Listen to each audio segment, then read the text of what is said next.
every year since the Super Bowl, every year, they have underachieved. And for them to blow that lead in the Super Bowl is a scar that will never heal. But since that moment in time, every year they've gotten worse, and every year they've been worse than their talent should dictate. Following that Super Bowl loss, the Falcons came back and were 10-6.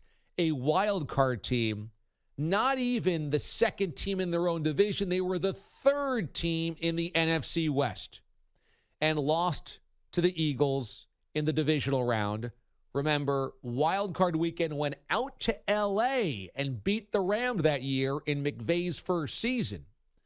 So the Falcons had enough talent to get to 10 wins and go on the road across the country and beat a McVay-led Rams team. Lost in that horrendous goal line stand to nowhere against the Eagles in the divisional round in the year the Eagles would win the Super Bowl.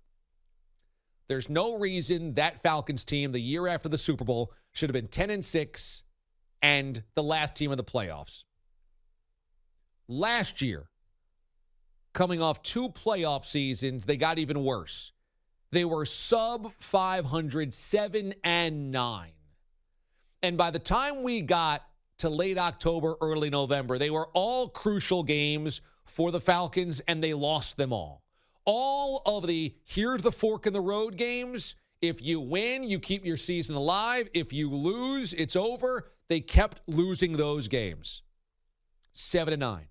Coming into this season, knowing his job was on the line and knowing this is a franchise with a quarterback, with multiple running backs, with perhaps the best wide receiver in football, with multiple weapons at wideout, with a good tight end, with good pass rushers, with good linebackers.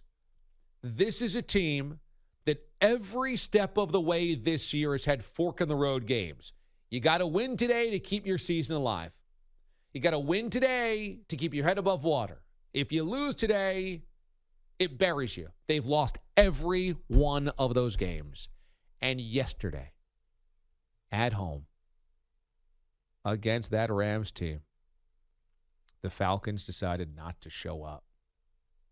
They did not show up. This is an Atlanta Falcons franchise that deserves to be so much more than what they have shown over the first 7 weeks of this season.